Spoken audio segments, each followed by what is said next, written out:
চট্টগ্রাম নগরীর বিভিন্ন বাজারে বর্তমানে ভোজ্য তেলের দাম নিয়ে ক্রেতা ও বিক্রেতাদের মধ্যে তৈরি হয়েছে মিশ্র প্রতিক্রিয়া। পাইকারি বাজারে দাম কিছুটা কমলেও খুচরা পর্যায়ে সেই প্রভাব পড়েনি। ফলে ভোক্তাদের বাজারে গিয়ে আগের মতোই বাড়তি টাকা গুনতে হচ্ছে। নগরীর কর্ণফুলী বাজার ঘুরে দেখা গিয়েছে একই চিত্র। খোলা সয়াবিন তেল লিটার প্রতি বিক্রি হচ্ছে 160 থেকে 170 টাকা।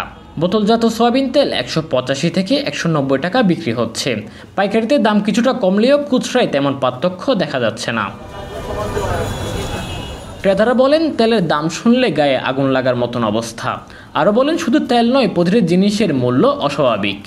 গায়ে আগুন ধরে 910 টাকা দিয়ে 5 লিটার তেল কিনলে মানে কোনো রকমের তেলের দামটা একটু নিয়ন্ত্রণে জানতে পারে, তাহলে এটাই হচ্ছে সবচেয়ে বেস্ট।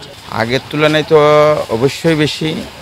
আগে তো আমরা এটা 180-র নিচেই ছিল প্রাইস, এখন তো প্রাইস পার লিটারে 10 টাকার মতো বেশি আর কি। বিক্রেতারা বলছেন, তেলের দামে তেমন কোনো পরিবর্তন আসেনি। গত কয়েক মাস আগে যেমন ছিল এখনও ঠিক ওরকমই রয়েছে। এখন বাড়তি, তারপরে আমরা নিজেরা সেই জন্য কমাই রাখি আর কি। দাম তো ওইটা অনেক আগে তো রমজানের পরে যে রেটটা ওই রেটটা আছে, বোতল রেট লিটার রেট না কমেও না বাড়ে। যেটা সরকার প্রথম যে এটা নির্ধারণ করে দিয়েছে 922 টাকা এমআরপি রেটে, ওই তেলটাই আছে এখনই। গত 1 থেকে 2 বছর আগেও 800 টাকায় বিক্রি হওয়া 5 লিটার তেল এখন বিক্রি হচ্ছে 900 থেকে 950 টাকায়। সামান্য 1 থেকে 2 বছরের ব্যবধানে 5 লিটার বোতলজাতকৃত ও খোলা তেল প্রায় 100 থেকে 150 টাকার বৃদ্ধির কারণে ভোগান্তিতে পড়ছে ক্রেতা ও বিক্রেতারা। আন্তর্জাতিক বাজারে ভোজ্য তেলের দাম কিছুটা স্থিতিশীল অবস্থায় আছে।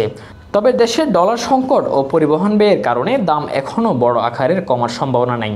এর প্রভাব পড়েছে খুচরা বাজারেও। ক্রেতা বিক্রেতার উভয়ের প্রত্যাশা, সরবরাহ আরও বাড়লে এবং খরচ কিছুটা কমলে বাজারে এর ইতিবাচক প্রভাব পড়বে। তাতে ভোজ্য তেল সহ নিত্য প্রয়োজনীয় বাজারে স্থিতিশীলতা ফিরবে এবং স্বস্তি মিলবে সাধারণ মানুষের। শাহনীল চৌধুরী, দৈনিক অর্থনীতি, চট্টগ্রাম।